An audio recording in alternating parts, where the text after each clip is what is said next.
Today is a very unique and special day.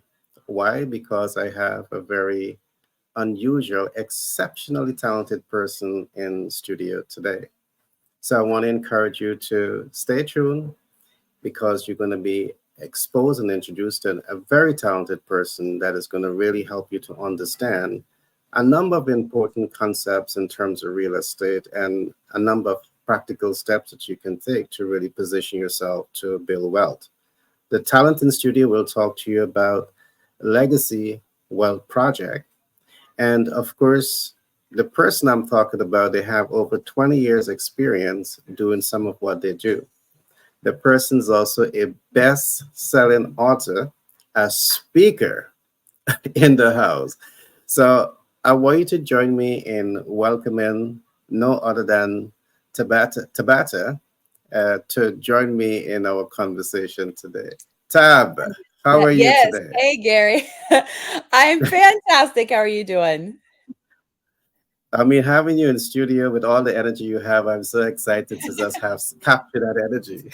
I Yes, I want to say am. Yes. happy, yeah, I want to say happy related Mother's Day, Thank and you. how you enjoyed It was great. I have five daughters, and so it. it can get a little crazy. Yeah, they range from my oldest is almost 15. This summer she'll be 15, and my youngest just turned 2. So it can be a Wow. little crazy. My husband's also a farmer, and so this season right now where we're at in Nebraska is planting season. So our Mother's Day can be a little like crazy and hectic, but it was beautiful. We, ate some of my favorite foods. They did a little spa day for me, and then we ended the night with karaoke. So it was just really fun and precious. And I just got to spend it with my girls and my husband. So it was fun. Well, I'm so happy that you had lots of fun. And as I said, I didn't introduce everything about you because I was saving the best, some of the best for last, right? But let's go through some of your success. I mean, you are a well accomplished lady. First of all, just to add to some of what I would have said, you have a degree in marriage and family study. Mhm. And I think having that degree is one thing, but living a successful marriage life, I think you're a perfect example. You have been married for 17 years. Congratulations. Yes, yes. Congratulations.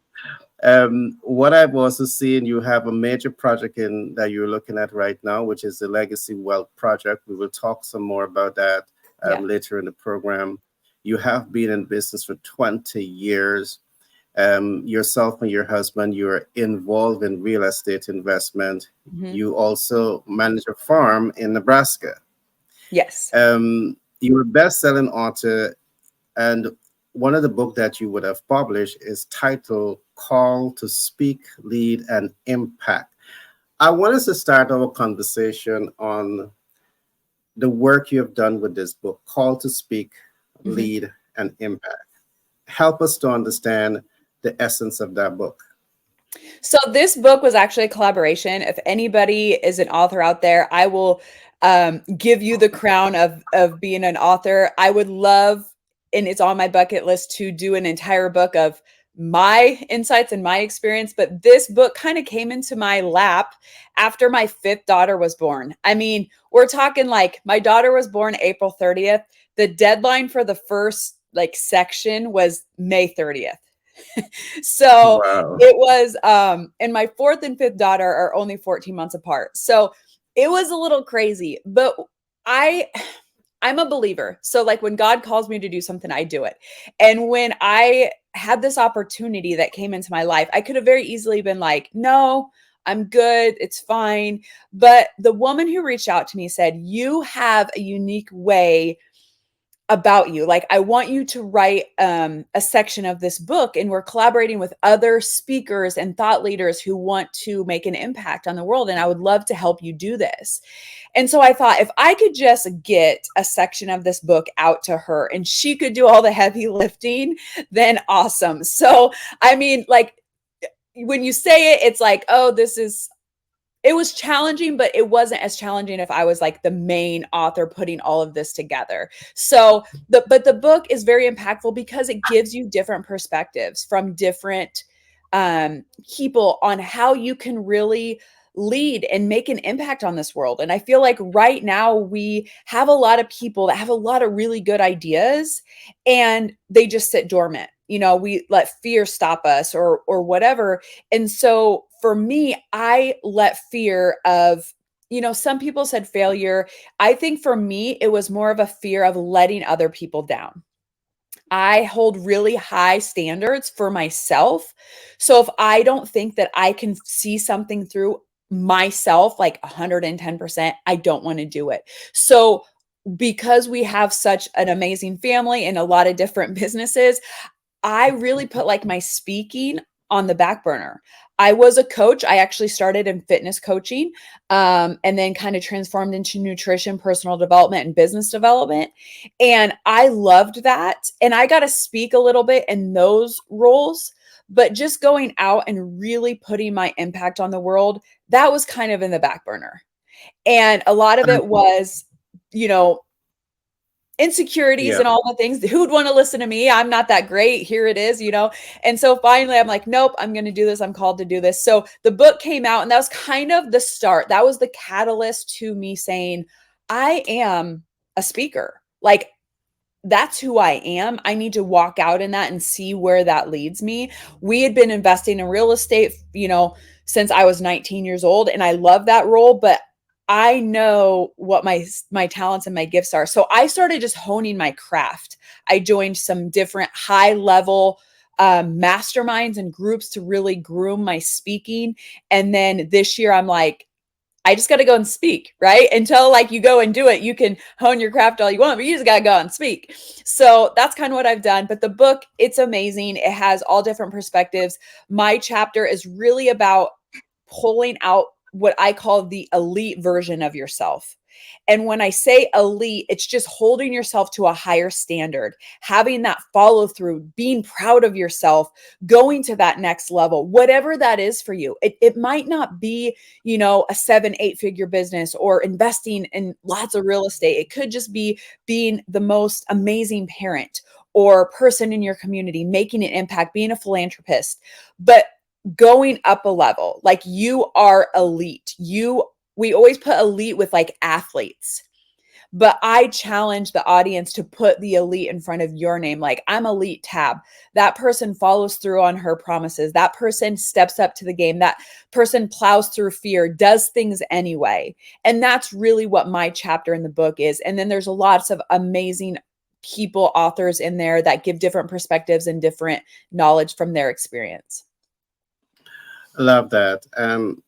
Tab, you mentioned something early on, and you talk a lot about leadership, and I love that you mentioned something that really stand out, and that is many person that may have potential, sometimes they procrastinate, sometimes they do all of the, think tanking and brainstorming, and they get stuck in that think tanking and brainstorming. But leadership is something that you talk about, and you spoke very eloquently about it. I believe that leadership is not you waiting an opportunity. Leadership is about you creating opportunities. And I know that you are a creator. How do you see your chapter in the book impacting your audience? And in terms of leadership, what impact did you want to really create in the hearts of your reading audience when it comes to leadership? Right. And comes to leadership. So I think leadership gets that term leadership. Not a lot of people identify with like, I'm a leader, With because a lot of times we think like corporate America or leading a team, that like the average person's like, I'm not a leader, but you are, especially if you're a parent or you're even in a relationship or you're just leading yourself to a better life, you're a leader. And this is something that I was blessed to have amazing mentors. When I was in a direct selling company years ago, they had amazing leadership and they really talked about that, like leading yourself first. And then I was just so intrigued with that because before I never really thought of myself necessarily, maybe when I was in sports, like a leader, but like in the home. And then they talked about, you're a leader for your kids. And really what that is, if you don't even want to use the term leader, like you're the role model. You're the model for your family. If you have kids, you want them to look at you, because let's face it, kids don't do what we say, they do what we do. And so you have to step up to the plate. You have to follow through. You have to have integrity. You have to be willing to say, I'm sorry. You have to be willing to forgive. You have to be willing to be vulnerable if you want them to have those characteristics. And I want my kids to have those characteristics, because that is what makes the world a better place. When you can give forgiveness, that's kindness. When you can be vulnerable, that's opening yourself up to other people to be kind, to give grace, to receive grace, and all of those attributes. And those are attributes that people don't usually put with leader. They usually think like driven, ambitious, strong, get things done. And yes, you need all of those things, especially if you are running a corporation or a business. You need those things, but you also need those in your marriage.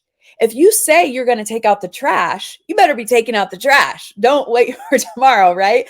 If you're going to say you're going to cook a healthy dinner and you bring home fast food, like your word is nothing. And so even in a marriage, even in your family, that is so important. Now let's take it up a notch. You do have a business, and maybe you're a solopreneur right now and you're thinking, I don't lead anybody. If you are an entrepreneur and you want to make any sort of money, whether that's in real estate or building your own business, bricks and mortar, it doesn't matter. If you don't have those attributes, if you don't learn to forgive yourself every day, you're going to live in stress and angst, and it's going to be a horrible life. I promise you that, because you're going to fall and you're going to fail and you're not going to always do things right. And you have to forgive yourself. And you only know what you know, and you did the best in that circumstance, whatever that is. And so if you don't have those things, even leading yourself, you're never going to lead a team. And you cannot build a substantial business without other people's help. I was very much of me and my husband both are like bootstrappers. We're very much like, if we want to get it done, we'll have to do it ourselves, especially in real estate. We did it hard for a really long time until God was like, there's other people that are willing to help you.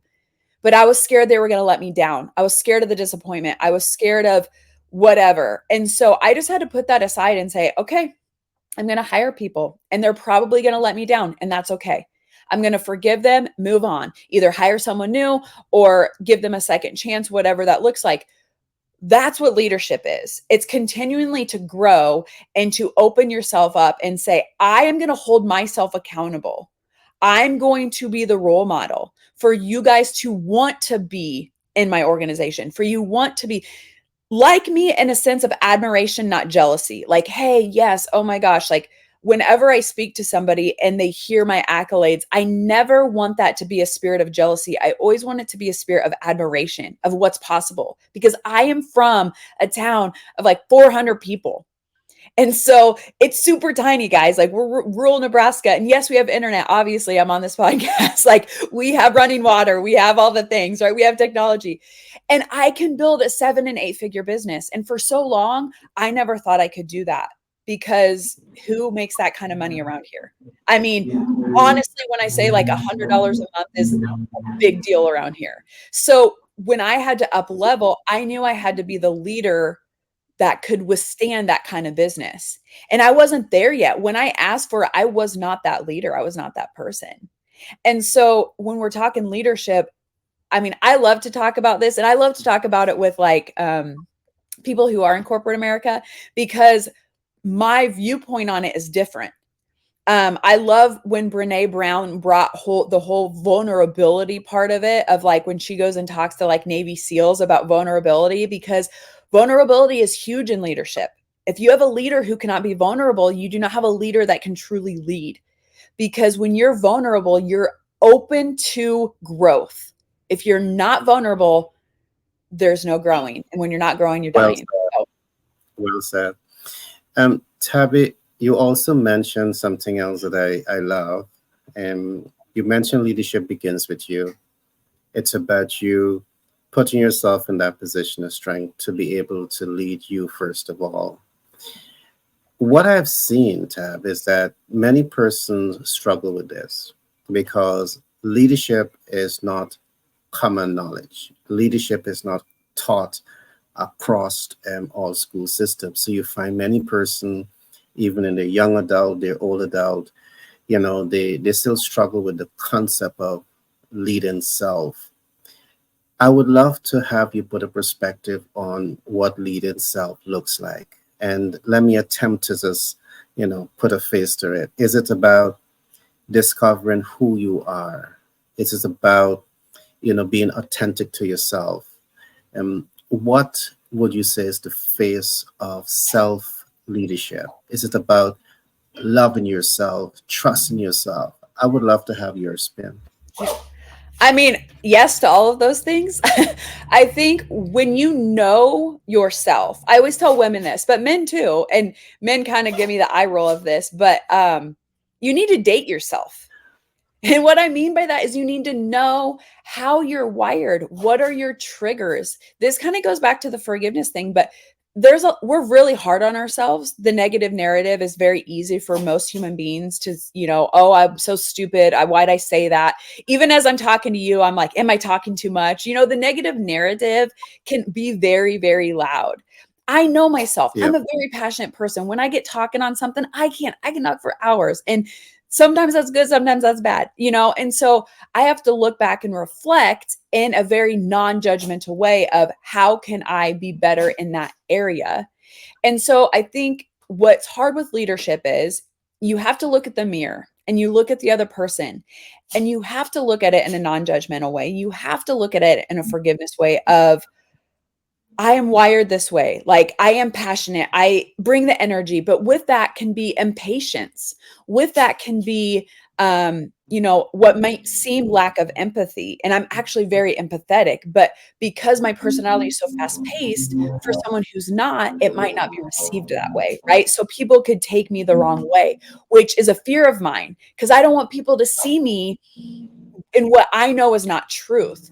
And so when we lead ourselves, we're knowing ourselves and we're loving all the parts of it, the good, the bad, the everything. Because I know that if I was wired for more patience, I wouldn't have the passion, I wouldn't have the energy. Now, does that mean that I need to just be like, oh, I'm impatient and blame it on that? No, that's something that I work on daily and I ask for forgiveness a lot of times, but I know that about myself. And so I can adjust, I can and switch gears here, like, okay, this is what needs to be done. It's loving yourself in a way, like I said, that's non-judgmental, that's non-critical, that's saying everything is happening for me, the good, the bad, the ugly. As I get older and body shifts and wrinkles happen and I have kids and gray hair and all this stuff, it's like, well, I have those things to have a very abundant life and I'm getting older, which is a great thing. And so knowing yourself, loving yourself, like I said, dating yourself, looking at leadership, like who do you want people to see you as? A lot of times, and this might seem morbid, but I will think about my eulogy. Like if when I pass away at my funeral, I mean, everybody's sad at a funeral, and even like kind of the worst human, people are going to say accolades, right? Because the person's gone. So of course they're going to say great things. I want to be impactful, like internally for people. One of my strengths is I long to be significant in someone's life, meaning I want to make an impact. I don't just want to say hi, bye. Like I want to make a big impact. So when I'm navigating my day or who I am, how I show up for people is how I want people to see me, whether there's cameras on or cameras off, whether I'm at home or in the office. I don't want people to be like, she's Jekyll one way and Hyde the other way. Right. And so when leadership, you have to be that same person. Now that your personality is going to shift in different circumstances, but who you are to the core. I truly care about people. I have a belief in people. I love to help energize people, empower them to go out and do great things because I think everybody can do that and positivity will change the world. Like I truly believe that. And so when I show up for my kids, for my husband, for you, whoever, that's who I want to show up. I'm leading myself every day because it's not easy. It's not easy to always have the energy. Even just right before this interview, we had some stuff, we're renovating a building and some stuff didn't go well. And my husband was, all kind of crazy, and I can pick up on his emotion. And I said, no, I'm going to show up for this interview with high energy and leave the baggage at the door. Right. So like, it's not always going to be easy, but I'm proud of myself for that. And when you can go home and you can say, I followed through, I'm proud of myself. I forgive myself for the things I did wrong, but I'm proud of myself for what I did today. I love that. Um, Tab, I can listen. Yeah, The yeah, renovation. Just a second. it's all right. See what I mean? We're Yeah, renovating this particular building. Okay, go ahead. Yes. it's okay. I can see the pet water join the conversation. Yes. So unprofessional. But see, I have to Yeah, give myself grace because this is how my life is, right, Gary? I'm sorry. Go ahead. got you. It's okay. It's pretty okay.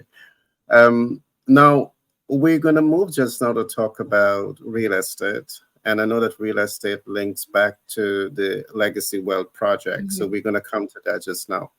But Yeah. just before we come to that, I want us to talk a little bit about Nebraska. I Mhm. want us to talk a little bit about the farming. Just before I come to all that, I must show some congratulations, compliments at your husband's feet because you're a mom full of energy. Uh, you have 5 kids. That doesn't show at all. I don't know where you get all the energy from. So I have to say kudos to your husband. He's definitely doing something good to ensure that he is, taking good care of you and Yes. giving you all that support. So kudos to Yes. that. Now, yourself and your husband, along with real estate, we're going to talk about the real estate part just Yep. now. But you guys, you're in Nebraska and you're Yep. into farming. Yep. Help us to understand a little bit about your vision behind the farm. So it's my husband's vision. He grew up farming. I did not. My dad was an electrician. We lived in a farming community, so I was around it, small town, but he grew up farming. I mean, he was in the tractor from the time he was a baby. He was driving a tractor before he drove a car. Like, I mean, he was just, it is what it is. He was always for planting, harvest, everything in between. Like that's his life. He loves it. He's very, where I said I'm not very patient, he's super patient. He can drive that tractor back and forth in solitude and not talk to anybody for like 12 hours and be completely fine. And that would drive me crazy. Like that is like my hell and it's his heaven. So he loves it. He farms corn and soybeans. And like I said, it's just embedded in him. That's what his dad did. That's what his grandpa did. I'm sure his great grandpa. His one brother farms and nephew farms. And so he loves it. He loves I think the biggest thing, what he loves about it is he loves planting something, nurturing it, and having it grow and seeing that harvest. Because where we live, we have to irrigate, meaning we have to bring water in because we don't always get rain and it's very dry land doesn't produce the yields, which meaning like however much you get for your corn. So we irrigate. So we bring in like big sprinkler systems is the best way I can describe it, or like ground irrigation if anybody's familiar with farming. And with that, summer months are very tedious. I mean, he is irrigating. He's up when the sun's up and he's not coming home till the sun goes down. And in Nebraska, the sun doesn't go down till like 10 o'clock at night sometimes. So, I mean, Wow. his days are very long in the summer. Now, Wow. the fortunate thing for like my kids is he does get a pop in and out of the house, like when it's really, because it gets really hot here. So like in the afternoon, or he can take them irrigating with him. He can pop over to like a softball game for a couple hours and then go back into the field and spray. So he does have that advantage, but he's a very hardworking man, which is one of the reasons why we started real estate, because he didn't want to do it forever. And we knew that in farming, there's no retirement plan. Like we are the retirement plan. And he didn't Yeah. want to be working the fields till he was 70, 80 years old. As much as he loves it, he loves his kids and his family. And it takes him away from his family a lot. And so as much as he loves it, he loves our family and planning for the future. And just experience. We love vacations. I love the beach. We live in Nebraska, so there's not a lot of beaches. And so we try to do vacations as a family. We love Disney World. And he likes to be present. He doesn't want to always be thinking about work or, what's like it rained on Saturday, thank goodness, because then we got to spend Mother's Day together. Awesome. But it's just kind of the life that we lead. And he loves it. I always say I'm a farmer's wife. I'm not a farm wife. I am not. I go out and I'll help him lay pipe and like the physical stuff because I'm like, I kind of like I like that kind of stuff. It's like, oh yeah, I can do this. I'm tough, right? And I'll go out with him and be company for him, like in the tractor. I went the other night and rode with him a little bit and stuff, but that's about the extent of it. I don't drive the tractor. I don't drive the semi. I am not a farm wife. I am a farmer's wife. And if any women on here understand that, there's a big difference. That's why I do what I do. And he loves it. He lets me do what I do. He never pushed me to be somebody I wasn't. He's always pushed me to be who I truly am because he's like, that's who I fell in love with. And so I want you to go after that. He loves that I'm doing podcasts now and speaking and using my voice, and he encourages that. So he's very supportive. We have been together since 2000. So that's when we started dating. It's almost 24 years. Yep. Congratulations. Congratulations. All right. I want us to talk a little bit about real estate. Now, you have been in business for over 20 years.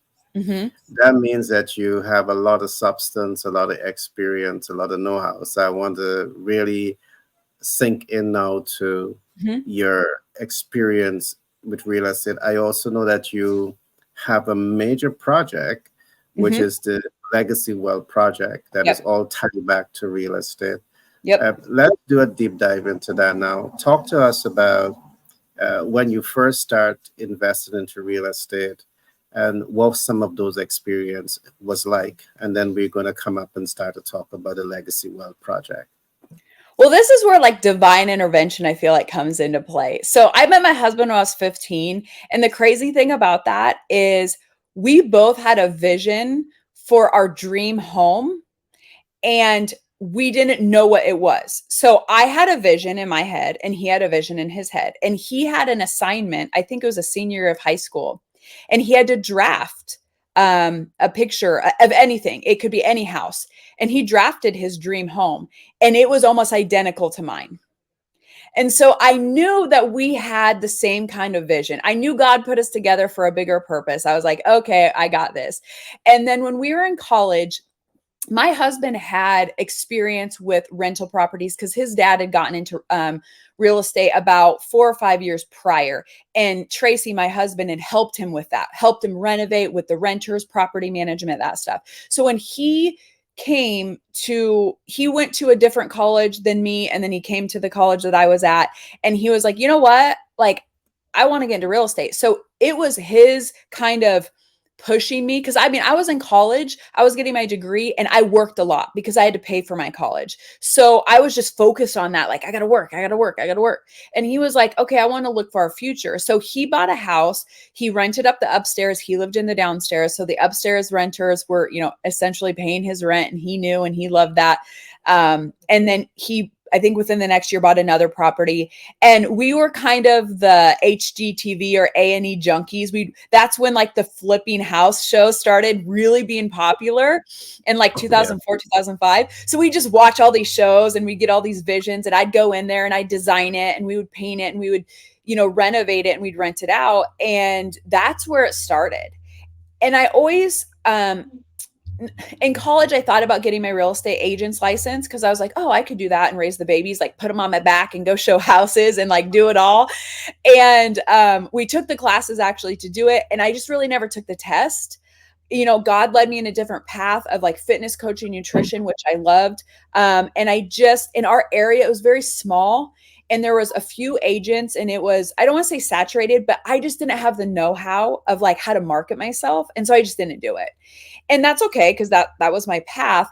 But we just continued to buy houses and have babies. And my husband was working for my father-in-law at the time, just really trying to provide for our family and build a foundation. And it was hard. I can skim over that time, but Gary, there were times that I would be bawling on the bathroom floor while my kids took a nap because I was like, I want to get out of this financial rigmarole. Like, if it's real estate, great. If it's this network marketing company, I'm great. I wanted more babies, like, but I wanted my husband him more. I knew how important it was for him to be present in my daughter's lives. And so I just kept going, like one step in front of the other, taking opportunities, just moving forward, whatever that looked like, investing in programs when literally we did not have money to invest, like borrowing Peter to pay Paul to pay back Peter to pay Paul. Like, it was just like crazy. But I knew if I invested in myself and my mind, that it would pay off. I mean, I would shop at Goodwill. We would go to garage sales. I would renovate like desks to make them look really nice because I like nice things. So I would take stuff and I would make them look new again and pretty again because that's what we could afford. And it was a struggle. It was a real struggle, and it was an emotional struggle for my husband because he was trying to provide, but we're trying to buy real estate and we didn't have any mentorship in that area. Nothing that I saw in the market was going to move us forward in real estate. So we just kind of did what we knew, and it was a struggle. And that's the only way. I mean, we just really, and without the right mentorship, I really think you are on the struggle bus of life. But with the right mentorship and the right people rooting you on, pushing you out of the nest, helping you take those leaps, locking arms with you for a vision of a life that's bigger than you, that's where the leaps and bounds come from. And that's where true success and fulfillment happen. So I was just fortunate that I just kept moving forward, even when I said I was going to quit. Even when I was like, I hate this real estate stuff, sell all the houses. You asked my husband, I said that so many times. I was like, I'm so tired of these renters. We didn't have a property management company at the time. We were doing it all. I was like, sell them. I'm done with this. Like, I hated this, and it was me trying to find that path and trusting the process. And so over the course of 20 years and 5 kids and dogs and life and farm and businesses and all of the things, I would say probably in 2020, my husband and I went to a conference, and I was like, I really want to help people buy their first income property because so many people are not buying their first income property. And when they'd come up to us, we'd tell them what we did, and they'd say, oh, I've always wanted to do that. And we'd say, well, why haven't you? And they'd say, oh, I don't have the money, or oh, it's too hard, or I don't know, and blah, blah. They had all these excuses. And what I realized was, yes, there's a lot of information about real estate out there. I mean, you Google it, you go on YouTube, the education is out there. Yeah. There is some support, but what we wanted to do specifically was help families. And I had a passion to not just teach people how to buy an income property, because you can do that. And there's a lot of lingo and stuff, and it can be confusing. And I can simplify that for people. But I wanted to walk with them because I wanted to build legacy wealth, meaning from generation to generation to generation. See, my husband had a dad who bought real estate, but my husband is the youngest of 6. And he is the only one of those kids that wants anything to do with real estate. He is the only one who sees any value in real estate.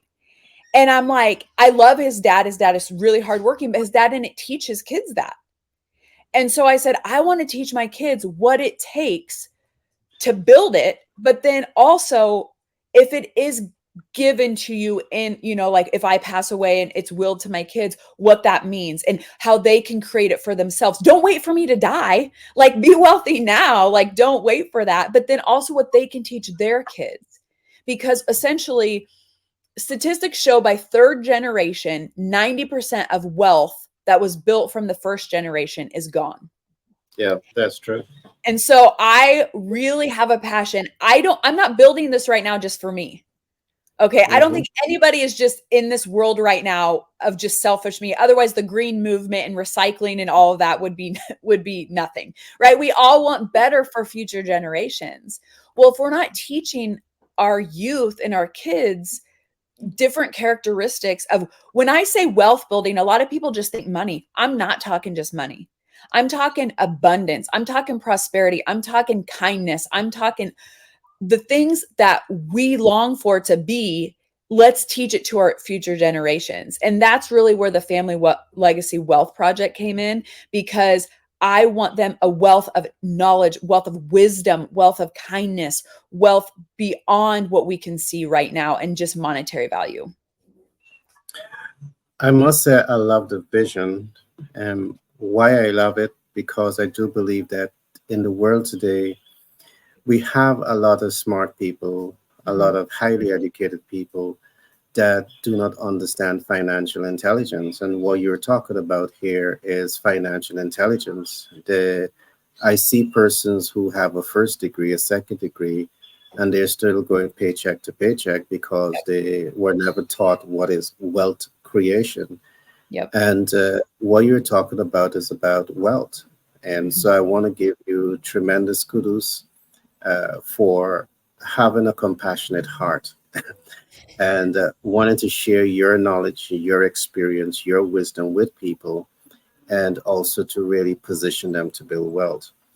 What I love about your program also is that while you are teaching the theory, you are also actively involved in trying and helping them to understand the practical application, Mhm. practical steps that they can take to acquire their first home, Mhm. not just first home, but acquire the asset in a way in which is producing income.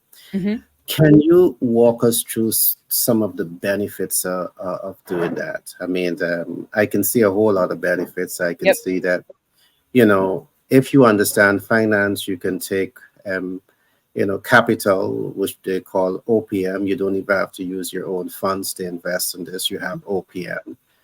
You could invest in income producing asset. That means the income is taking care of the PITI, the principal and interest, tax and Yep. insurance. It's Yep. also providing residual income. You're getting, equity on Mhm. the asset portfolio. Walk us through some of the benefits and reasons and importance of making the decision right now to invest in owning your income producing Mhm. income property and working with your platform. Also, Yeah. you can. So what's so important for people to understand is, even as Gary's talking and he's using these terms, like my eyes want to glass over. Like, I mean, I am not a one of like terminology. I mean, I'm still looking up terminology. Okay, even 20 years later. Okay, even my husband, who is like the numbers guy, like sometimes he's like, "What's that?" and he has to look it up, right? And he's like, "Oh, well, that's the same as this, right?" So there's a lot of lingo. You don't have Yes. to know all the lingo. You don't have to know all the stuff. You don't even have to know um, where you're going to get the money. Okay. What I want people right now is, what legacy do you want to leave your kids? You have to ask yourself that first. And I say that with such like tenacity and conviction, because real estate, it's not that it's hard. It's actually the least, it's not risk free. Okay, I'm not going to say that. It's the least amount of risk and investment. And we all know that we need to invest. Otherwise, if anybody's familiar with the Bible, think of the parable of the talents. The guy who went and buried the money got thrown into the pits of hell because God said, I gave you these talents, like go invest them, multiply them, use them.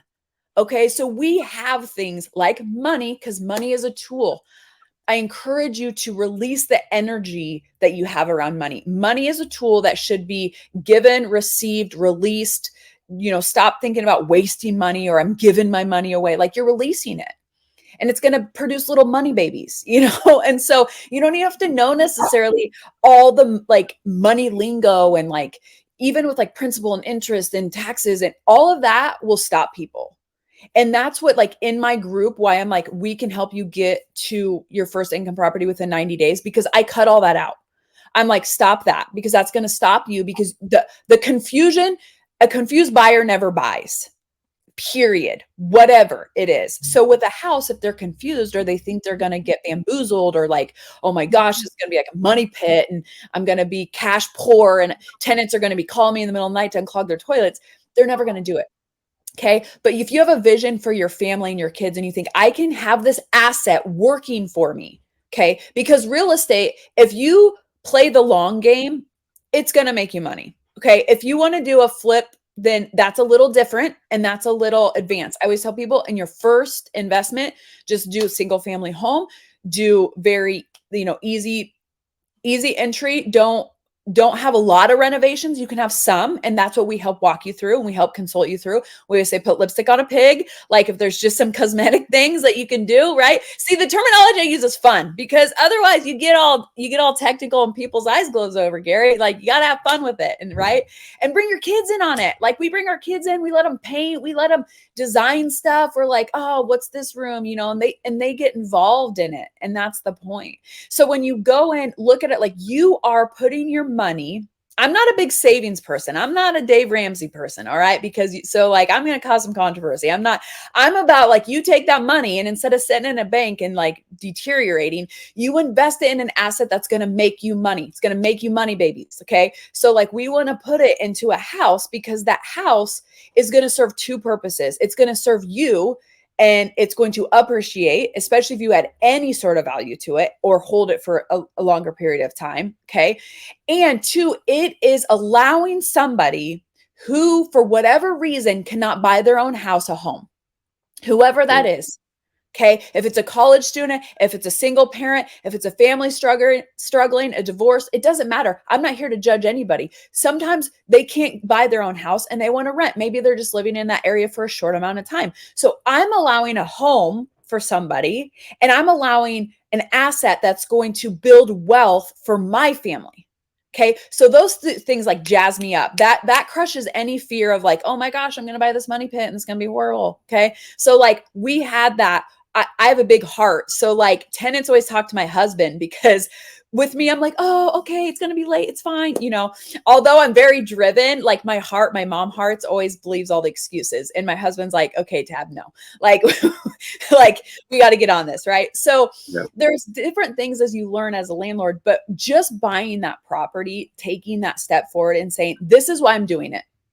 And kind of taking the risk and the fear and just being like, that's not real. Like, okay, there's always risk. There is. And you do have to be smart. That's why we're in the group, because you can share with us, like, I'm looking at this property. These are the numbers. Like, would you invest in it? And we're going to say yes or no. Like, we're going to help you. We're going to guide you in this. Okay. We're holding your hand. We're building a community where people are going to cheer you on and say like, yes or no. You do have to know your numbers. You don't want to go in there and overpay for a house and then the tenants, you'd have to charge $5,000 a month. Like that's probably not going to happen. Right. So you do have to be smart in it, but don't make it this big mountain when really it's just a little hill that you just got to like build your endurance up. So you spend the money, you figure out the money, you find the money's out there. I promise you the money's out there. The property's out there, and you find that property and you put a contract on it and something is like not right. You can get out of that contract. You can get out of that contract. If not, you're going to be in that contract and it's a good deal and you have the house. There's so many resources. You don't have to run out and get an LLC right away. You don't have to run out and get like a tax attorney right away. None of that stuff. If you have a good like accountant, that's a good start. Like that's really a good start. And you just kind of know your numbers. That will get you going. That's what got me and my husband going for 20 years. Okay, we're in the process of getting an LLC, but we have done it for 20 years without. And we have covered with other liabilities and sole proprietorships and done it. So don't feel like you have to have all your eggs before you go and do it. And then our mission is to get people there faster and then buy their second, third, fourth property, or possibly do bigger properties. We're looking at syndications down the line in that community where people know, like, and trust you, where you can have bigger properties and bigger advancements. But in the beginning, bring your family in on it. Like, go look at the house, show them, do little renovation projects together. Let them know what it takes, because essentially you're doing it for them. So when you can build those characteristics and showing them, hey, this is our property manager, this is what they do, this is a lease, these are the things, they're like learning and growing. Even when they're really little, like, oh, this is what mommy and daddy do. Like, this is good. And I tell them, I'm like, people pay to live in our house. Like, they pay to live in our house and we make money on that. And they're like, oh, that's so cool. So like they learn and they know. And so that's the part of real estate that I love. The second part in our group is really teaching the kids the characteristics. So teaching them investing in your first car or your first income property. Like, what are the advantages and disadvantages? Building businesses, like asking for investments in your businesses, how you could use the income property to help fund your business if you're getting started, if that's what you want. You don't have to go to college. You can go entrepreneurship. Or if you do go to college, these are the things to look for. Just different characteristics of what it really takes to create wealth and then be prosperous and abundant and giving and generous, like what that looks like, tithing, giving back, being a philanthropist, like all of those things that we want to teach our kids. And we think we teach our kids, but are they really getting it? Well, here they have peer groups and they have peer stuff to get so impactful. And that's what we want. We want to mastermind with the kids. That's what I want. Like, that's what I love, is when kids can mastermind together and have those role models in real time, and that the like-mindedness is right there in that group. Well, you are dropping some gems, and I'm truly enjoying it. And I can definitely identify with a couple of things that you would have said. And you use an example. Should you buy the car or should you invest in a property? Mm-hmm. And as you said that, you just sent the light off in my head, because I would sit with the kids and I would tell them some mistakes that I would have made, because at that time I didn't understand what real estate investment was. I could recall many, many years ago, being a consultant, I came into capital and I went immediately and I purchased a car. But at the time I had an option to go buy the car or to go invest the capital into a very up level area. Mm-hmm. And I chose to buy the car. I said, okay, I'm going to go into the up level area a little bit down the line and I'm going to buy property. Well, guess what? A year and a half later, prices in the area went up 25%. And 2 years later, it went up 50%. Mm-hmm. And the prices keep going up. And we did invest in property because that's part of what I do. But ever so often I would say, wow, if I had only was literate, in terms of Yes, do the property first, take out the equity, still go get the vehicle. It was a better option to look at. So I know that what you're saying there is definitely gems. I love it. Tab, I want us to talk a little bit now about influence, and I want us to talk about, success. I want us to talk about habits. You are an influencer, you're a speaker, you're a leader, you are an author, and I want to say you're a really exceptional person. I mean, you got big shoulders, and I really love you, the energy that you still have with all of that. You're a mom, you're a husband, you're a serial entrepreneur, you're all of this. I want us to talk a little bit what habits is necessary to influence success. What are those habits do you think are necessary to influence success? I think the number one habit is feeding your mind. I mean, I Feeding can give you the daily, like, whether you get up early, you get up late, whether you do, I mean, that's all relative into your life. Because if you don't have kids, I mean, you don't really need to get up at 5 o'clock in the morning if you have time to get everything else done, right? Like, I mean, so I'm not here, and I think that's great. Like, certain people have strategies with, like, get up this time, do this first. For me, the one thing that's been consistent is feeding my mind daily with positive things that are going to advance me forward. If I wouldn't have had those, I would have quit a long time ago.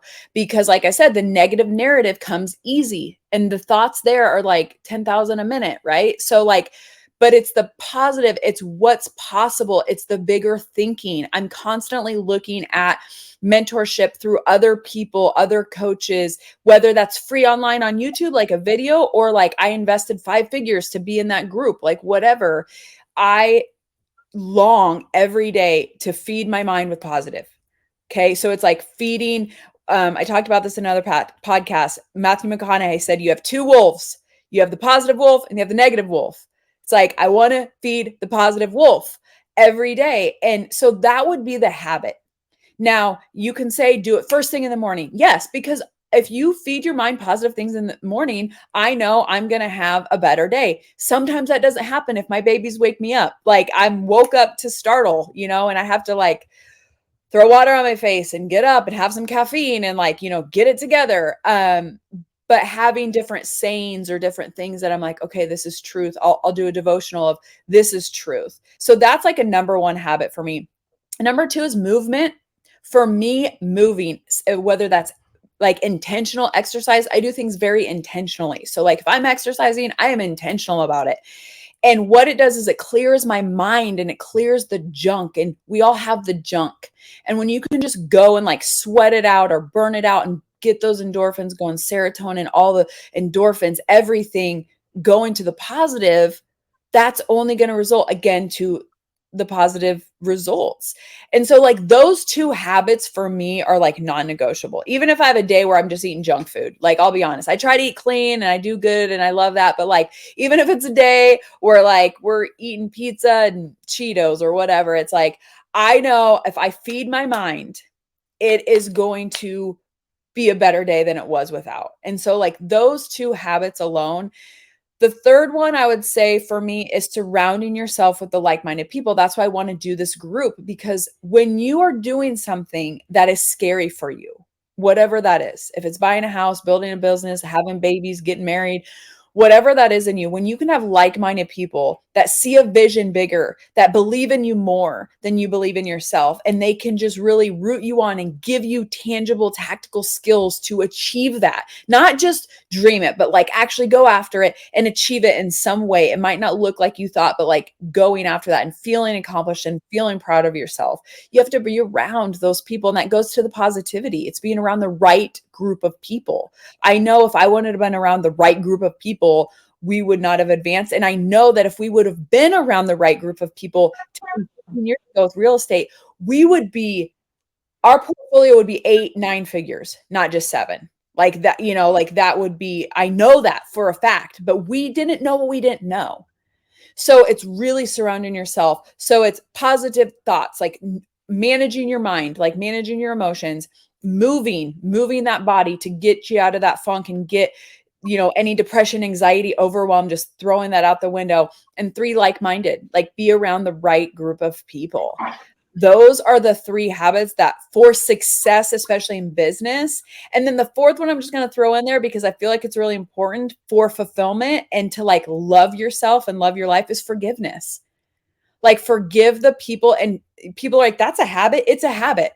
You have to literally every day train yourself to forgive the people around you and yourself. Because if you are someone who is listening to this podcast, I'm guessing you have high standards. So people are going to fail you. People are going to let you down. They are going to disappoint you because your vision doesn't match theirs or whatever. Forgiveness is a habit and it's a daily thing, but it cleanses the soul. It releases you. It allows that positive energy to come forth. And I'm not a woo-woo energy person, but I do know that when you release that negative energy and you allow forgiveness to happen, what that does for your own self. So those are just like the 4 things that I would say. If you do those, like, man, you're going to achieve your goals. You're going to live a life that's amazing, abundant, prosperous, like kindness. I love it. Well, I love it too. I love those habits, and am I'm certain that the audience have a lot to take away from this program and today. Um, the next question I want us to look at is success. How would you define success? Whew, this one. So a long time ago, I mean, if people are like Tony Robbins followers, when I first got into personal development, he talked about that, the science of success versus the art of fulfillment. And I really long for fulfillment, but the issue is I have this drive for success.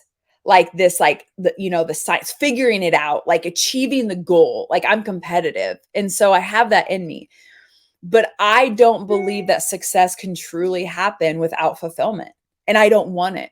I don't want to just go and build like, 7, 8 figure company and not be fulfilled in it. That's why I was never good with like drop shipping or like product, like just selling products. That's why even doing content on social media, like I love making people laugh, but if I don't have a real impact on them, like laughter is good to like to build, joy and trust, but then I want to like have a bigger impact. Like what's really going to move the needle, right, for that person? Sometimes it's laughter, but like I just long for that impact, that fulfillment, doing what I'm called to do. And so success is really doing what you love, finding that you can get, receive monetary value, because we need money. Like we need money to live. It's like oxygen. And so if you can figure out a way to do something that just feeds your soul, is, joyful for you, and it can feed your family and 10 other families, and that, then that to me is success. And marrying that with the relationships in your life. So I was never about to compromise my kids or my husband for success. Like what people say is like success, like, or fame or fortune. I was never going to work 14-hour days like I'm wired to do. I could literally work 14-hour days and be completely fine.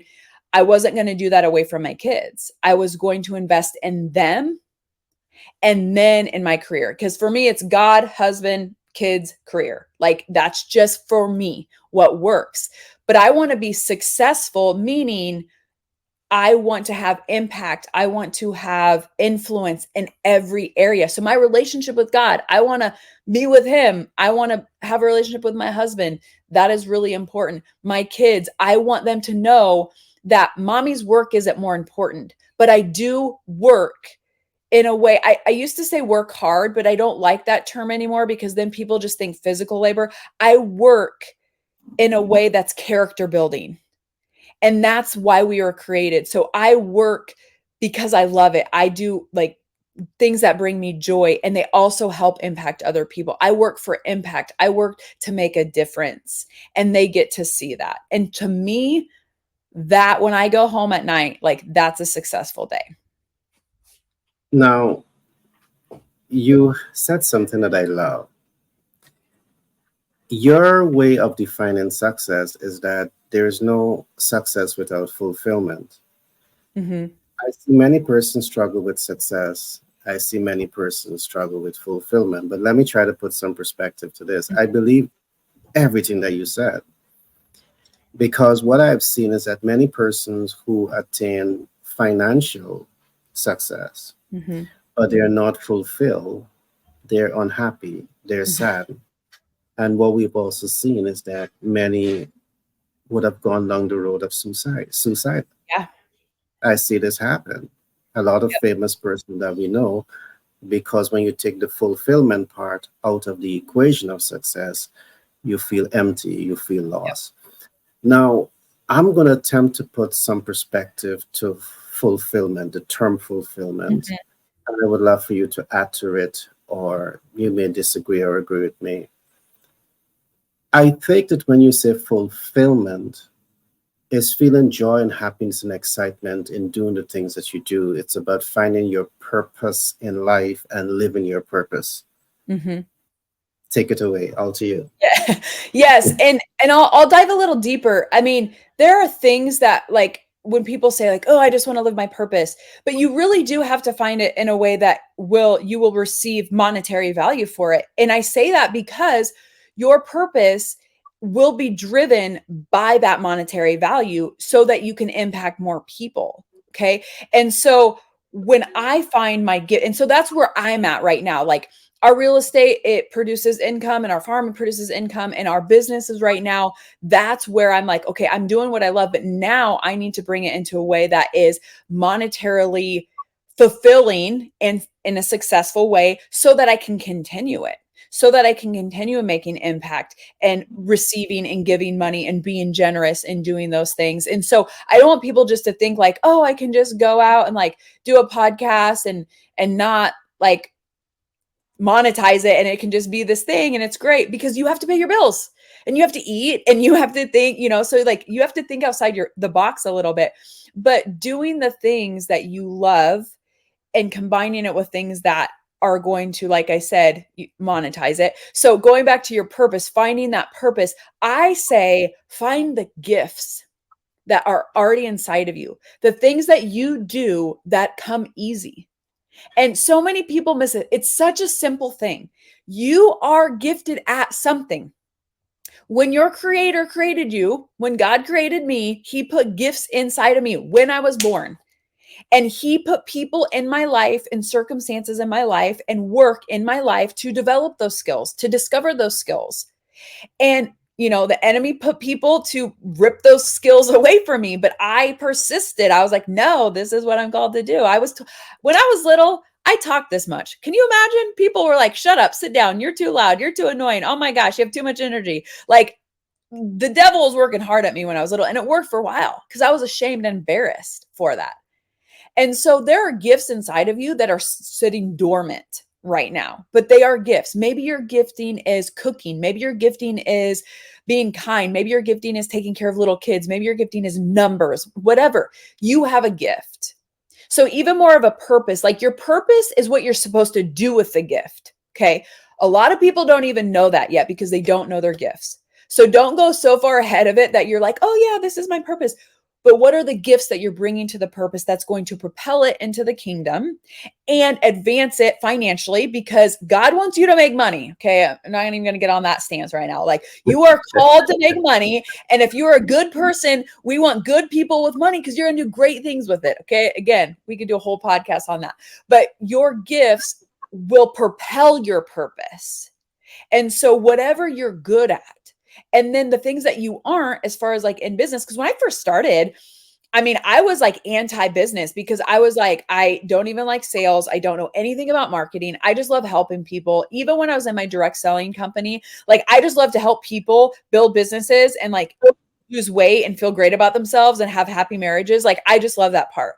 But God put it in me to learn the skills of sales and marketing. And I'm still not a guru or an expert, but I know enough to get it to move the needle, right? So you just need to know enough to move the needle. And that's again why you surround yourself with like-minded people who have done it, who can cut that time in half, and you can see that success, that financial success, but still feel fulfilled because you're doing what literally you were created. Like inside of you, you were created for this, to do this thing. And then you have that purpose and that mission, and that can be as big as wide, and that can be even a nonprofit, but like using your gifts in a bigger way. Love it. So I love how you expanded on it, because it's not just about the purpose, because you can live a purpose driven life, but you're poor Yeah. because you don't, I Yeah. love that. I love you bring the financial part Mhm. into it. Your purpose should serve you, just like you're going to Yeah. have joy and excitement in providing service. Your service that you're providing should serve you. Love it. Yep. Now, I want to talk about your blueprint for success. I mean, you have so many success, and I want to pick your brain. I want the audience to have some gem, the blueprint for success. Talk to us. Tab. Okay. Oh, okay. So yeah, again, I'm going to like totally reiterate some of the things that we've said. Cause I mean, we've been here an hour. So like, I know some people's eyes are glossing over, but really finding your gifts, like what you're gifted at, what comes easy for you. Okay. That's like number one blueprint. Like we're going to look at it's more like a roadmap. Okay. Like step number one is like, what are you gifted at? And if you don't know, if you're struggling, because there are a lot of people that are like, I don't know, ask people around you. Be like, what am I good at? Like, ask them. They'll tell you, like, you're really good with numbers. Oh my gosh, you're so kind. Oh my gosh, like you can speak really well, whatever. Use that as a starting off point, and then have quiet time and it'll come to you. I promise you. Like, you have gifts inside of you. So figuring that out. And then number two, how can you monetize it? Like in this world, especially if you're in the United States, but even other countries, but especially in the United States, you can pretty much make anything money. Like you can make anything a business. Honestly, like if you're a good dog trainer, you can teach people how to train dogs. Like if you are good, at washing windows, you can make a business out. I mean, so many things. Like you can make a business out of it and sitting there. The third thing is, and this kind of goes maybe before two, but like, who can I go? Like, do I need to hire a coach? Do I need to get into a group? And if it's a free group, That's fine to get you started if you're not making money, but like you have to invest time in that free group then. And so time is more valuable than money. I just want to put that out there. Your time you can never get back. Money, you can always make more money. Okay. If that's the only gem you get that. Your time is infinitely more valuable than your money. And so when you release the money and you get all that negative energy around money and say, I'm going to invest in a coach because they're going to get me there faster. So I don't have to waste any more time. Okay. So like finding other people, resources around you to help elevate that into a business. And so you can see what that looks like. So you can start earning money. So you can really live your path. There were years when I did stuff that I like wanted to gouge my eyes out. I was like not living in my gifts. I was kind of living in my purpose because I knew I was supposed to do this, but like I wasn't using my voice. I wasn't training people. I was trying to do the sales and marketing myself. I was failing. I didn't love it. Like, don't do that. Find other people that are really good at that can help you advance your business. And then in that, you need to make sure if you're not married, that's fine. If you're trying to find the love of your life, but if you're a daughter or a son, or you have other relationships, nurture those. Like, don't just go after success so blindly and focused that everybody around you is like, yeah, they were focused, but I haven't seen them in 8 years. Right. And yes, you need to cut some of the negative people off and you need to surround yourself with positive people. So there might be some people that you have to like say goodbye to right now. But if you are married or you have children, you have to nurture those. And the best thing I can tell you is bring them in on the vision. I have always told my kids, like, hey, mommy is working because of this. And when they were little, they didn't understand 6 figures, 7 figures. They didn't care about any of that, like real estate investments. They didn't know that. They didn't care. But you know what they did know? Disney World. They wanted to go to Disney World and True, they yeah. wanted to buy the little ears, right? Like if anybody been to Disney World, there's like 2,700 ears. You can get them all different shapes, sizes, colors.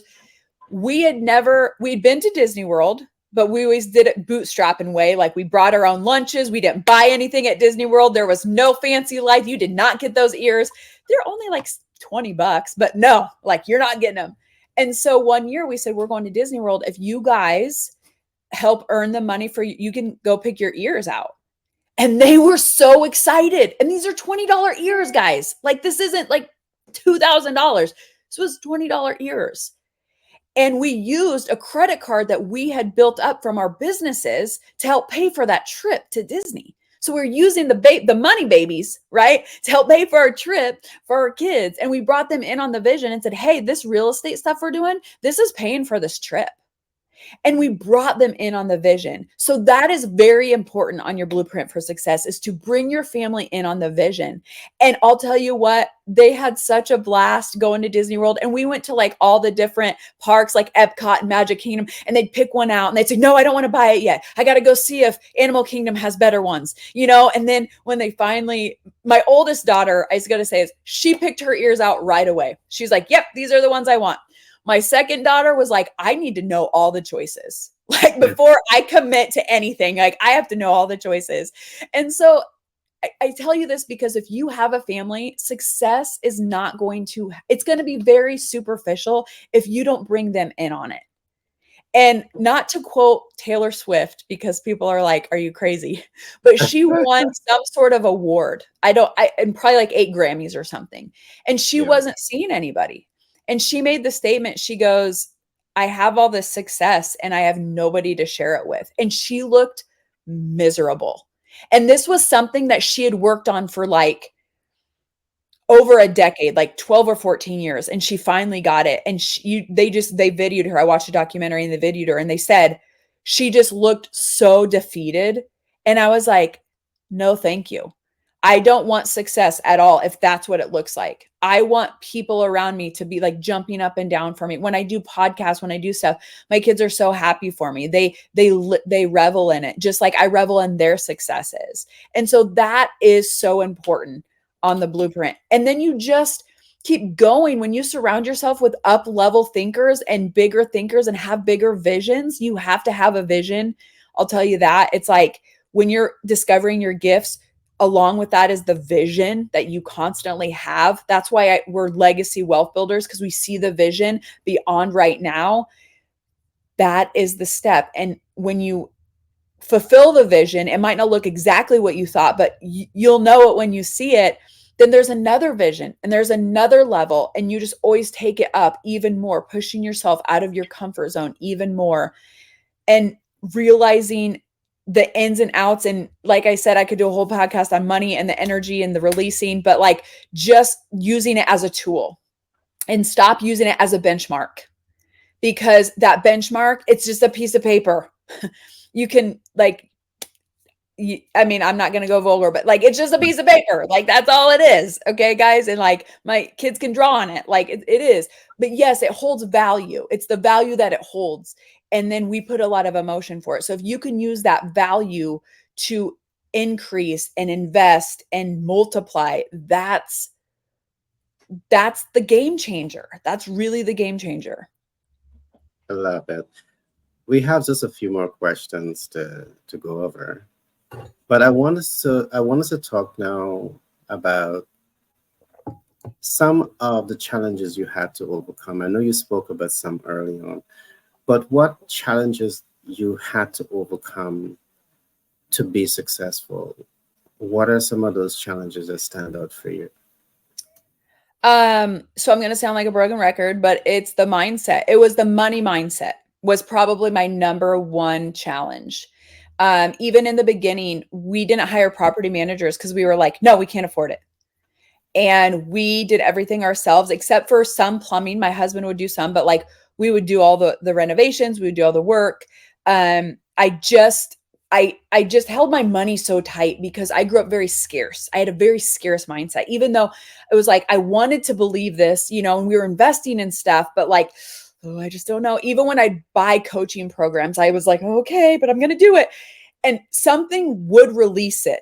And then I'd have almost like this therapeutic experience. And I just said, no matter what happens, I'm going to find good in this. Like, whatever. I'm just going to release this and positivity will come from it. Good, bad, even if it's not what I expected.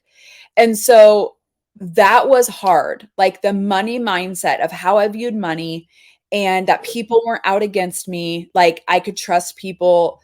And you still have your guard up a little bit. Like you don't want to be so naive and vulnerable that like you get railroaded. But like I just was, oh my gosh, like the miser mindset. And we are programmed to believe that if you are wealthy, you're a miser, Scrooge, you're you're gonna whatever, like all the negative mindset. Only stockbrokers have, billions of dollars and they're stingy or they're mean or, all the negativity, like with that, we are preconditioned society to believe that. And so I had to really focus, and I still do, on that. That's probably been the biggest challenge. And then when I started changing my mindset, helping my husband change his mindset, because we're doing this together. Like I said, I don't want to just like leave him in the dust. I want to do this together. So I had to come alongside him. We have very different personalities. I had to be patient with him. I had to give him resources and allow him to do it on his terms, and then just walk alongside him. And so those were probably the biggest, that was the biggest challenge for me, was the money mindset, and really trusting people and having people come in and help me, because I wanted to do everything myself. A little bit that was pride, a little bit was fear. And I just had to say, no, like we need help to advance it the way that I've seen. And so honestly, that has been my biggest challenge. Okay. I want to say this. Over many years, we have been talking with people about, money mindset. And what we see, especially as a Christian, many Christians tend to see money as being taboo. Mm-hmm. And they tend to reject the whole concept of becoming financial intelligence. Yep. And I know persons struggle with this, not for a year or two, but for decades, Mm-hmm. for many decades. And I'm happy that you have broken that mindset. I'm happy that you are now stepping out and you're empowering others with your knowledge, with your truth. I want to talk to you a little bit, though, about when you look back, perhaps it's s- you know, your mindset in terms of money, is that a regret that holds you back, or is it a regret that pushes you forward, or is it a regret at all? I don't really have a lot of regrets. I really truly believe like everything happens for a reason and everything happens in a season. I'm a very stubborn person. So I want to prove myself right. And I feel like a lot of people are. So it's like, no, like what I say is right. Hard work is the way, right? And like I don't need that thing. So I feel like as I've gotten older, the wisdom and the softness and the grace I've given myself, I've received so I could have a different perception of things. Um, but it's definitely something that I do feel like I want to prove to other Christians and other people, especially in my community, because we are very rural. Like, money doesn't have to change you for the negative. It's going to change you, but it's going to change you for who you truly are. So if you're generous, it's going to change you to be more generous, right? Like, it's going to allow you to do more great things. If you are already stingy, frugal, mean, like, it's just going to make you more of the same. But I do feel a little compelled to be like, you can be a high figure earner and truly make an impact and not let money hold all this emotion. And I can help other people break the ties of scarcity, that the ties of um, just the evilness that really comes from being poor or struggling. Because when people are poor and struggling, they're desperate. And not a lot of good things come from desperation. Okay. I mean, if you use desperation to fuel you for an idea that, can cultivate and become that, that's fine. But most desperation, a lot of evil things happen. People steal, people just do heinous things out of desperation. And they're like, well, I couldn't even feed my kids. Right. So it's like when you look at like poor or rich in a biblical sense, God is like neither. Like it's not an either or for God. It is using it as a tool and becoming a good, like who your character is. The only reason why we're on this earth is to build our character to be more like him so that we can go there, right? So when people really say, oh, because they quote scripture in the Bible that's like, oh, poor will inherit the earth or whatever, and like the rich man isn't going to go through the eye of the needle. Okay, they're not really referencing what it means. It's not saying all rich people aren't going to go to heaven. That's not what it is. But it is a temptation. When you have abundance of something, of anything, you're tempted to use it in a way that's not good. Okay. So it's like it's your character behind the money, if that makes sense. So whether you're poor or whether you're rich, it's the character behind it. And that's what I'm trying to get to your audience. That's why it's the fulfillment of the success, not just the success, because you'll see people who get success and they can't handle it, or they become alcoholics, or they blow all their money. They don't do the right things. Right. So for us, in the Legacy Wealth Project, that's what we don't want to see happen. If you're building your wealth right now and you just hand it over to your kids and they don't have the character to withstand it, they're either going to reject it and not want it at all, or they're going to take it and not value it and like it's going to squander it.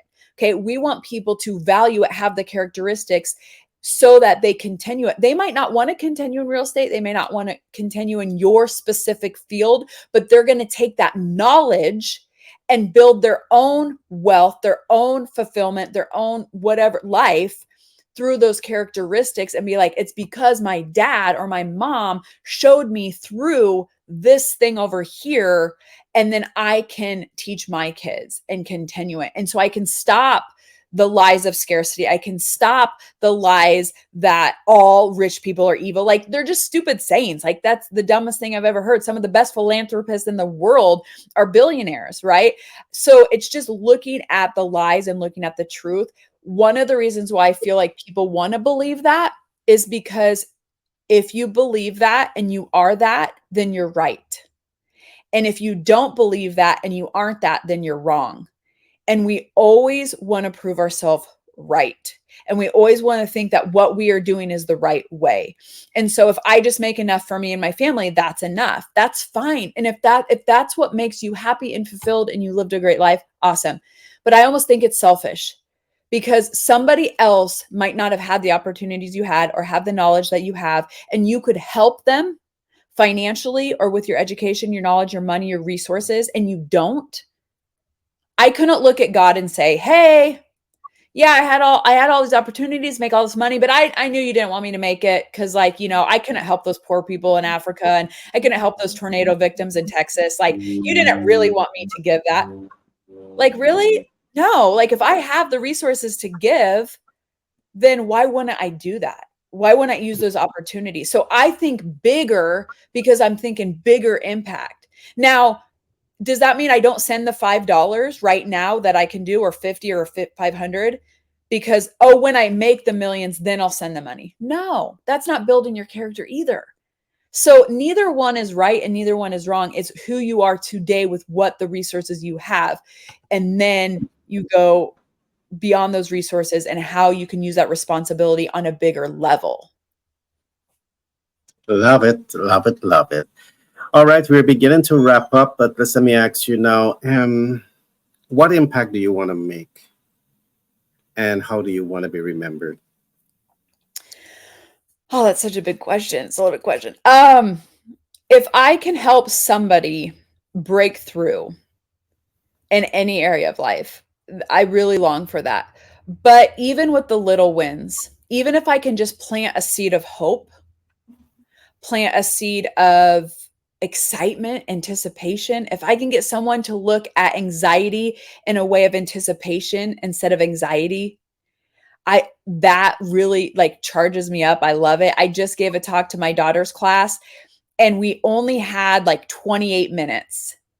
Well, you can't do a lot in 28 minutes. And so I knew there wasn't going to be a lot of breakthroughs, right? Like with young teenage girls, like that takes years. Okay. But I knew I could plant a seed. I knew I could plant a seed and I'd allow God have other people water it. And that's all I needed. If I could just plant a seed. So the impact is me planting seeds. And I'd love to see that, you know, the little seed spark up and see that, but that I might not see that. And for a long time, I wanted that. And it kind of left me empty. I'm like, if I can just go and plant the seeds, whatever they are, and whoever needs to water them and tend to them and take care of them. If they're in my group and I can do that, awesome. But if other people are just listening to this podcast and they just hear that and one thing shifts them, especially from scarcity to abundance thinking, like I will not live in scarcity. That is not my destiny. That is not what God wants for me. That for me is like truly fulfilling. Because if I can just plant that seed, that is impact for me. Just knowing that a little piece of somebody's life, they can make, oh, I heard that girl on that podcast and she said that thing about abundance. Even if they don't remember my name, it's not about remembering my name. Like it's about what I can say for somebody else. Whenever I go on a podcast, they're like, what do you want to say? What do you do? I'm like, what does your audience need?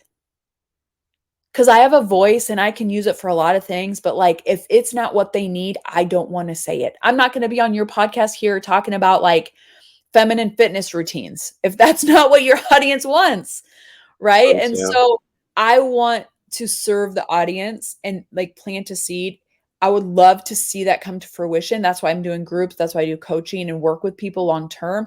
But overall, like the impact on this earth, it's like if I can plant a seed of positivity so that for generations to come, it can flourish into something great. Because really, it's just I'm here because I am a vessel for God. And so let him use me how he wants to use me. And this is what I'm called to do. Love that. I can listen to you all the time. We got about 2 questions left. Let's talk a little bit about the future. What major plans do you have for the future? I know that you have the major project that you're looking at right now, Yep. which is Legacy Wealth Project. Mm-hmm. What major plan do you have for the future where this brand is concerned, and or any other brand that you have in mind? Yeah. So right now I am, like you said, a serial entrepreneur. So I can get really excited about a lot of different things. And I've had to really hone my focus of like this, I want to build this group up. I want to build legacy wealth builders, which means they are people that are planting seeds just like I am for their families. Cause you plant the biggest seeds in your kids. Okay. So like planting that. So building up this community right now is really number one for me. Number two is podcasting, being on other people's podcasts, using my voice for good, planting those seeds in other people's audiences, building up my own podcast, sharing other people's stories and giving them hope. Those things are number one for me. So I have the Legacy Wealth Project, podcasting, and then number three is building our own real estate portfolio. Doubling it in 2 to 3 years is really where we want to see that grow. Expanding it into commercial real estate, some different storage units, some multi-units, things that we haven't done before, pushing the envelope, kind of doing some scary while we raise our kids. Because my daughter's going into high school and I have another one in junior high and elementary, and I have 2 toddlers. So doing those things while I get to raise them and be there. Like I got to talk to my girls' school this morning, being able to be present, and I went to their track meets and all their events. So having those projects, building it up, but also living what I'm teaching, because I'm building this program of Legacy Wealth Builders. I'm going to do what I tell you. Like I'm living what I tell you. I'm not a hypocrite here. So living that life. But my group really is number one for the next year of just building that up. I'd love to see 1,000 families in there just buying their first income property, but also staying for the community, lifting each other up, building each other up, encouraging people, creating different masterminds for not only the adults and the families, but like for the kids, so that they can have their own thing and they can see their parents' vision, but they can have a vision for their own life at even a young age. I think that's so powerful, and giving them the tools and resources that they can soar, and that life doesn't have to be this like sheep line thing. I mean, if you want to go to college, great. If you want to be a doctor, a lawyer, whatever, that's awesome. But like, what else can you do with that? Like, it doesn't have to just be this box thinking. You can blow through the box. And I would love to work with the youth on that and building up, putting seeds of hope and vision, and that it's possible for them, and curating an environment for that, and for the family to come alongside every single person. Like, I just think that'd be just so much fun. And I want to do like masterminds where we get together and we maybe all go to Disney World together, or, we're on a cruise ship together and we get to meet and we get to live a life that not only have we dreamed of, but that is really designed for us. And we just maybe never believed it. And I just really want to create that for people. So yeah, that's what we're doing. Okay. Love that. The last question that I have for you is, what are essential money habits to have? But before you answer that, you had mentioned something earlier on and I didn't get to follow up on it. And that is in terms of interfacing with first-time home buyers. Mm-hmm. Do you find that they have difficulty getting the deposit to make their investment? Do you have much of that experience? I mean, that's always a hurdle. People are always going to say, I don't have the down payment. And especially when we develop this in the group, there's ways that you can find the money, meaning there's hard money loans, there's seller finance, there's sub two, there's finding a cosigner, there's selling your car. I mean, there's ways that you can really find that down payment. There's what we call creative finance in the world, in the real estate world, that you can find the money. And also a lady I heard speak in December, she writes out 10 banks. I think it's 10. And she kind of does she call it like bank bingo or something like that. And she already knows they're going to tell me no, but I'm going to go ask them anyway.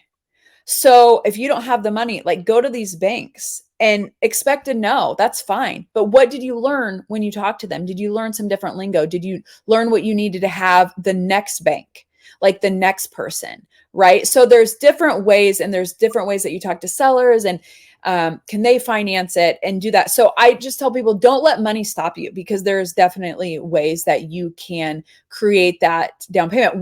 My husband had a cosigner. So that's how he got, because he was 21 years old. He had no credit. He had no credit card before then. Neither one of us, we were kind of anti-credit cards, because we were afraid that we were just going to everyone fear of credit cards. So we didn't even have credit cards. So, I mean, there's definite ways that you can get it. And if you don't own your own home, know that is a little red flag for banks usually. So it's but that doesn't mean that you can't do it. Okay.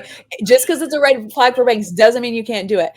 You can do what my husband did, like rent out the bottom, rent out the top, and you live in the bottom or you live in the top. So there's, don't let those things stop you, is what I mean. It's like, just use those as like learning, like, oh, okay, well, I could buy my first home and I can make half of it a rental property. I'm going to buy a home that has access from the basement out or something like that. So you just look at properties a little different in that way. Great. All right. One of the reason I asked that question also because part of what we do at Global Capital Inc. is put persons in contact with critical, support groups that can help them to access the funding to Mm-hmm. move that home vision forward. But I'll talk with you some more about that.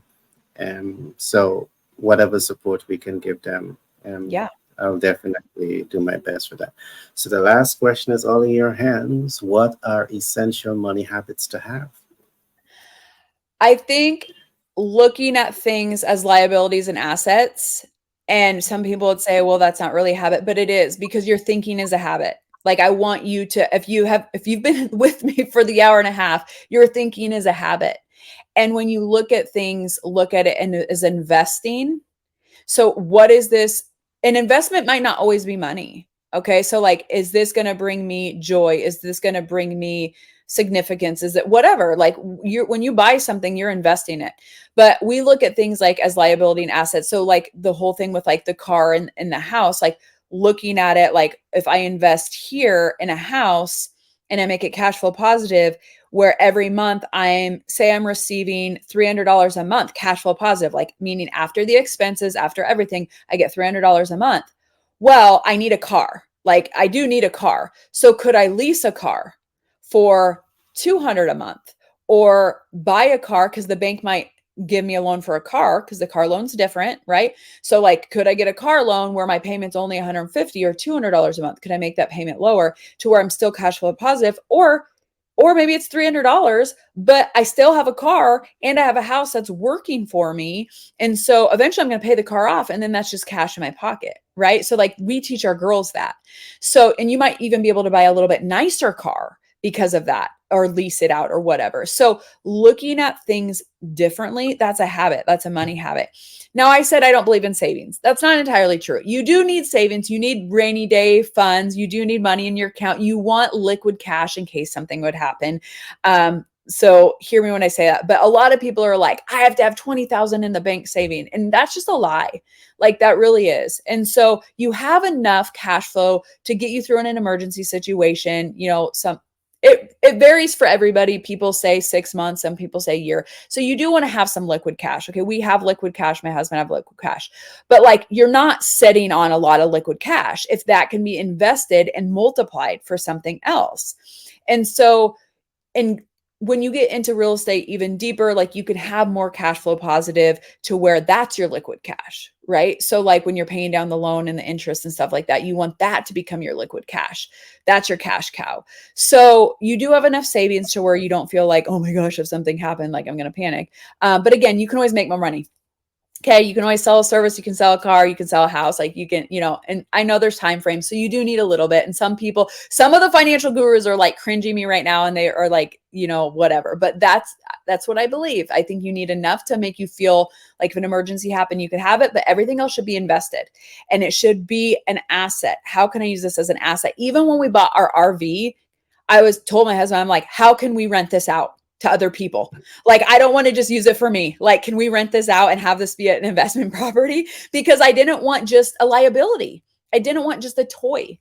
Like, I wanted something that, like, okay, like, so I'm constantly looking at things. Even our building, I'm like, can we renovate one of the offices and use it for somebody else, not just us?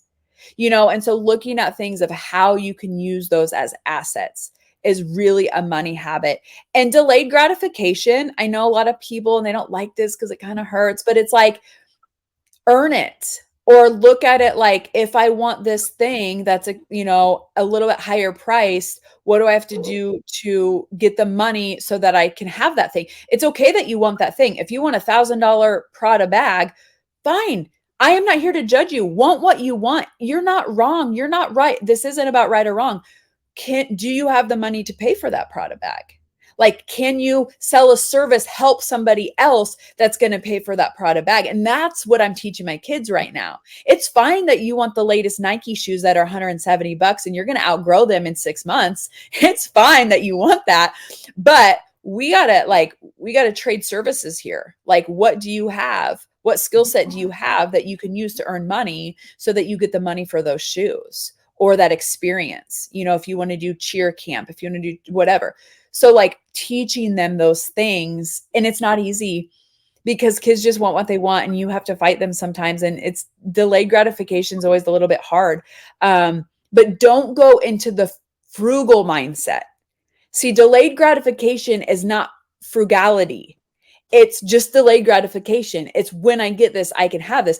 Then some kids think, oh, well, I could buy 2 pairs of another brand shoe and I don't really care the difference. So I'm going to do that. That's fine too. A lot of times you give people time to think and they decide, oh, it took a long time to earn that money. I don't want to just spend it on shoes. I want to invest in something else. Right. So again, it's the money thinking habits that you have to change. It's not, because the thinking will encourage the doing. And the doing is the follow through. The doing is the action. When we have action, we have, that's where pride comes from. That's what self-esteem comes from. That's where confidence comes from. There's a reason why self-control is in the Bible so much, because when you can have self-control with money and you can show that in a different way and you can shift it to your advantage, you can invest in yourself. Like, people don't think that they're the best investment. You're the best investment. And experiences give you the best ROI because you can never get them back. So don't just look at things like transactional, look at things as experiences as well, because then you'll remove the judgment and you bring the joy. Well, Tabatha Terrell, I must say, talking with you today has been so inspiring. And I trust that the audience would have enjoyed the way you express yourself, your knowledge and your experience and your wisdom, as much as I did enjoy this. And I'm quite certain that we're only beginning to scratch the surface with the wealth of knowledge that you have. So I'm certain we have to do this again. Any last Yes. words you want to share before we close? If you've been hanging on for an hour and 40 minutes, like, God bless you, because you have more attention span than I do. Okay. You have more capability inside of you than you even know. And like I said, you change your thinking, you change your life. That's just really what has catapulted me. And I know it can catapult you too. Great. Well, what I want to say to the audience, in the event that you just was thinking about acquiring your first home as an income property and you just don't know how to go about doing this, well, we have Tabatha Terrell that has years of experience doing just this. And so I want to encourage you to make contact with her. We would put some of her contact information in the description. So I certainly endorse my good friend to help coach and mentor you through this process. Tab, I must say again, a pleasure working with you. And Yes, we thank have you. to do this again. Yes.